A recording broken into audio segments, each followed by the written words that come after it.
السلام علیکم مولج تجوری کے معزز ناظرین، آج کے ہمارے موضوع سخن کرونا وائرس اور اس سے جڑی وہ باتیں جو شاید آپ نے پہلے کبھی نہ سنی ہوں، مگر اس ویڈیو کو مکمل دیکھ لینے کے بعد آپ کے دل و دماغ سے کرونا وائرس کے بارے میں تقریباً سارے شکوک و شبہات دور ہو جائیں گے۔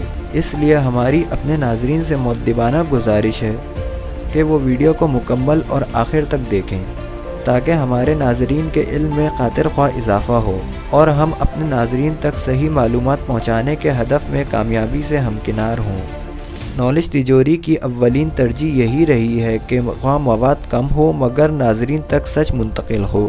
ویڈیو کا باقاعدہ آغاز کرنے سے قبل ہمارے چینل کو سبسکرائب کر لیں تاکہ آنے والی ہر نئی ویڈیو آپ کو بوقت مل سکے، ساتھ ہی ہماری ٹیم کی حوصلہ افزائی بھی ہو جائے۔ اور کوئی لمحہ ضائع کیے بنا معلومات کی اس تجوری کو کھولتے ہیں۔ شاید ہمارے ناظرین اس بات سے مکمل طور پر ناواقف ہیں کہ کرونا وائرس اس دنیا میں نیا نہیں، بلکہ آج سے 90 سال پہلے سن 1930 کو پہلی بار یہ بیماری ایک وائرس کی صورت میں مرغی میں پائی گئی۔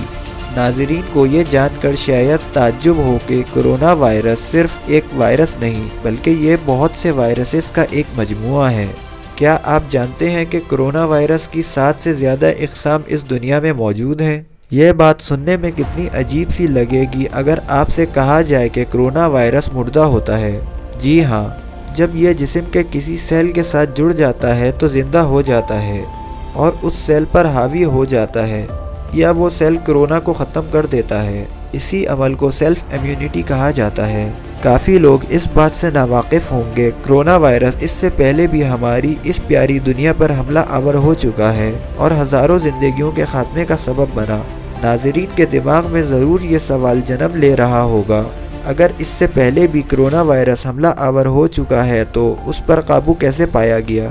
تاحال یہ ایک معمہ بنا ہوا ہے۔ پہلے کرونا وائرس کہاں سے آیا اور اچانک کہاں غائب ہو گیا؟ یہ بات بھی پراسراریت سے کم نہیں۔ کرونا وائرس بھی دور جدید کے ساتھ ساتھ جدت اختیار کر رہا ہے۔ محققین کی حالیہ تحقیق میں ایک خوفناک تحقیق بھی سامنے آئی ہے۔ تقریباً 18% کرونا کے مریضوں میں کرونا کی علامات ہی نہیں ہوتی ہیں اور ایسے لوگ دوسروں کے لیے بہت بڑا خطرہ ثابت ہوتے ہیں۔ تحقیق کے حوالے سے بات کریں تو محققین ایک پرانی تحقیق کو غلط بتا رہے ہیں۔ ان کا کہنا ہے کہ حال میں 2 ایسے واقعات سامنے آئے ہیں جن میں جانور انسان کو اور انسان جانور کو کرونا کا مریض بنانے کا سبب بنے ہیں۔ ہمارے ناظرین کو یہ جان کر بہت تعجب ہوگا، ساؤتھ کوریا کی ایک خاتون جن کو پیشنٹ 31 کا نام دیا گیا، وہ صرف 48 گھنٹوں میں 1200 لوگوں کو کرونا کا مریض بنانے کا سبب بنی۔ اس لیے اب تک یہ گتھی نہیں سلجھ سکی ہے کہ ایک کرونا کا مریض کتنے لوگوں کو انفیکٹ کرنے کی طاقت رکھتا ہے۔ امید کرتے ہیں آپ کو ہماری یہ ویڈیو پسند آئے گی اور آپ کے علم میں اضافے کا سبب بنے گی۔ نیز ہماری کاوش کا صلہ ہمارے چینل کو سبسکرائب کر کے ادا کریں، ساتھ ہی آپ کو بھی ہماری آنے والی ہر نئی ویڈیو بوقت ملیں گی۔ کرونا سے ڈرنا نہیں، اس سے لڑنا ہے۔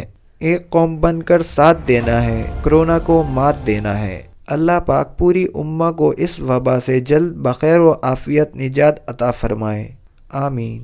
کرونا کے پے در پے حملوں سے بچنے، اپنے آپ کو محفوظ رکھنے اور اس کی پیشگیر علامات کے بارے میں جاننے کے لیے ہمارے چینل پر موجود کرونا کی تفصیلی ویڈیو کو ملاحظہ فرمائیں تاکہ آپ اپنے آپ کو اور اپنے پیاروں کو محفوظ رکھ سکیں۔